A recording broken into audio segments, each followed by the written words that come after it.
one true natural law is that all things seek equilibrium through pressure mediation. Now, it's very similar to what the second law says, which is entropy will increase as things seek equilibrium effectively. But this is the one true natural law. Everything that we see in physics is things seeking equilibrium. You open up a soda and it goes, psh, you shouldn't be opening up sodas, but it's equalizing to the low pressure around it because there's a higher pressure built up and it equalizes and it's instantly seeking equilibrium around it.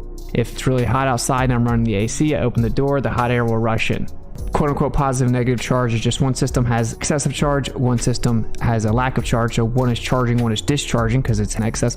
They migrate towards each other to equalize. Everything in physics, everything in the world that we observe is just a process of seeking equilibrium. And I think it's actually there's a very deep metaphysical truth there. That's kind of like the process of what our life is. I think we're here to struggle, thus learn. I think that we're in a process of seeking equilibrium, and when you actually attain equilibrium, you're no longer here, right? I think you go back to the source. So what we see is this geometry all throughout nature because of this process. That's what this geometry is. And that's where we get the honeycomb, you have the snowflake, you have all these different geometric patterns that are reoccurring. And you may look at some of these and be like, oh, those are different, but they're not. They all fall within the same torus field geometry. So very important to understand that all natural design is governed by simple laws of physics, energy, frequency, and vibration. Nature shows us the unifying expression all around us. The holy grail of physics is a grand unified theory and a theory of everything. If you step outside of just blindly believing what the mainstream has told you about where you live, you can break out of that typically trauma-based mind control and think for yourself, then you'll see, well, we have a theory of everything sitting right in front of us. The vortex motion is a consequence of nature's vibrational geometry. You see, this is a ferrocell image of a magnetic field. And if you don't know, that is just ferrofluid with a few different types of oil you can use. You press it between two pieces of really flat glass, which is called an optical flat. And you just basically glue it around the outside, run an LED strip of lights around the outside. And as you put that over a magnet, the ferrofluid responds to the magnetic field, and the light actually lights up the fluid based on how it's being distributed, so you get to see the field effectively, what the field is doing. These are pretty incredibly beautiful images, honestly, and you see that there's a vortex in the magnetic field. This geometry being found everywhere, like we just saw right here, okay, really the actual manifestation of even that flower there, it has a vortex in the middle of it. You see the top left picture here, looks very similar, doesn't it? It is the same thing, okay? Everything is vibrational and all things are seeking equilibrium. Any true theory of physics that's going to really progress us is going to be a theory of everything. Everything's going to have to be connected. Well, it is all connected. There's a common factor, vibration. And charge, what people call charge, elementary charge even. So everything's electric and everything is vibratory. And this is where you would get this depiction of where we reside. We have a magnetic field in the earth. We would live on that plane right there. And then basically you would just have the ripples within this geometry going out around us. How does day and night work on the earth if it's flat? Like, okay, there you go. Let's check it out.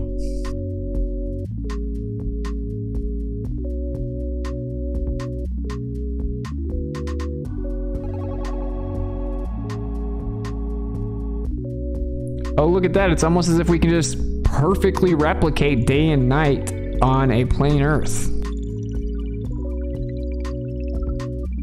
And people are like, oh, well, why wouldn't it light up the whole Earth? Why is it not lighting up the whole Earth there? A local light source wouldn't light up the whole Earth. It's just a ridiculous idea.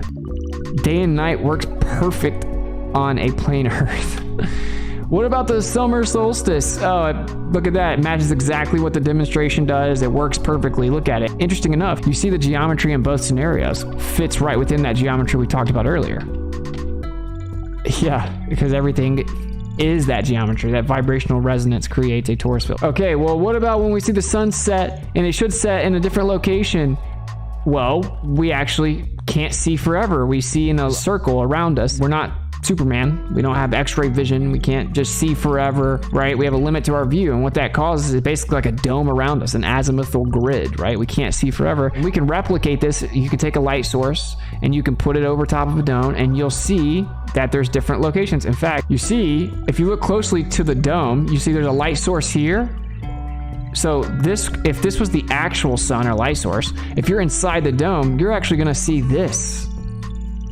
So as this moves across, you're going to see a different location. It's very easy to replicate. It's crazy that people don't get this. But so as you see here, the actual sun would move around, and then it would cause it to look like it's arcing over top of you, just like we see with crepuscular, anti-crepuscular rays, rainbows, sundogs, etc. Right? It's just, we don't see forever. We basically see in a little dome, and that's because our eyes are spherical, and everything is the same geometry. You have torus fields everywhere, elongated sphere of a torus field all over the place, and that's why you see this. The position of the sun and all the stars and the moon are all perfectly explained on a plane Earth, understanding that we have a perspective that limits how far we can see. Now here is the sun position data from longitude observations all along one longitude projected onto a plane surface versus an actual pinhole camera long exposure of the sun for a year. When we rendered it through the computer, taking all the data measurements of the Earth on one single longitude, this is what it gave us. So basically, this fits right inside the torus field. Again, we're always in the torus field, and it's funny how it perfectly matches the actual pinhole camera long exposure of the sun over the course of a year. So look at that, the year data matches perfectly on a plane Earth again. So here we have a Ferrel cell image of a magnetic field. You see the actual geometry, the lines here, and we won't get into the complexities of the magnetic field, but I'll cover magnetism sometime soon. And then you have here, look, this apparent pattern that comes from the solar eclipse. It's exactly the same. Of course it is, because everything's intrinsically electromagnetic. And so this works perfectly on the plane Earth position. Here we have all of the quote-unquote planets and how they move in relation to us observing from the Earth. Oh, look, it matches perfectly with the Ferrel cell image. It's a beautiful, perfect, sacred geometry, flower of life, fits within the torus field. And this is exactly what we would expect to see, because that's what everything in nature shows us. If the Earth is in the center and not moving, this is what's going on around us. And this is literally what we see. And of course, what they say is, oh, well, it's just an illusion. And actually, we're flying around in here too. Okay, so do you see that pattern, how it directly matches? This is all the quote unquote planets and stuff moving around the Earth. Here is Mars from a quote unquote geocentric position, right? So with the Earth not moving, this is what you get. Oh, it perfectly matches. And this is actually Kepler's little known diagram here on the right. This is Mars in the Tycho Brahe model. By the study of the orbit of Mars, we must either arrive at the secrets of astronomy or forever remain in ignorance of them. And that's what Kepler said. It's interesting. I mean, look at what it does. It fits right within this torus field geometry, bro. It's actually very beautiful. And here are all of them. You have Mercury, Venus, Mars, Jupiter, Saturn, which are seemingly wandering lights at a lower density layer. But this is the quote-unquote ISS trajectory right here put onto a plane. And it perfectly matches. You have, look, here's another depiction of Venus and Mercury. All of this fitting right within the torus field geometry. This is a Ferrel cell image of a magnetic field again. This would be a top-down view. You have the vortex in the middle. Then you have these patterns, this motion coming through. Like basically you have these little ellipses that would fit inside there. And then the plane would be cut right through the middle horizontally, but this is top-down. Again, we have the vortex here. And when we did all these measurements, of course, we used Michelson-Gale-Pearson, used the Sagnac effect. Sagnac, this is the vortex in the ether that we're measuring, and we consistently show this vortex and this preferred direction of light that gets faster and faster the closer you get to the sky, which completely debunks relativity and supposedly the constant speed of light and all of that. And we've shown that there is in fact a vortex and that you can measure it. The light goes faster in the same direction that the stuff in the sky moves. So if you jump in a river and you swim downstream, you go much faster, right? Because you're going with the stream, it's helping you. As opposed to trying to swim across it, you're going to go slower, right? Because you're going against the drift. And this is what we see in very precise measurements replicated hundreds of thousands of times. And so let's take the magnetic flux data, put it on a plane. You see this vortex is clear as day. And just like we see in the depiction, the vortex is here, and this all fits within this geometry. Here's the side view.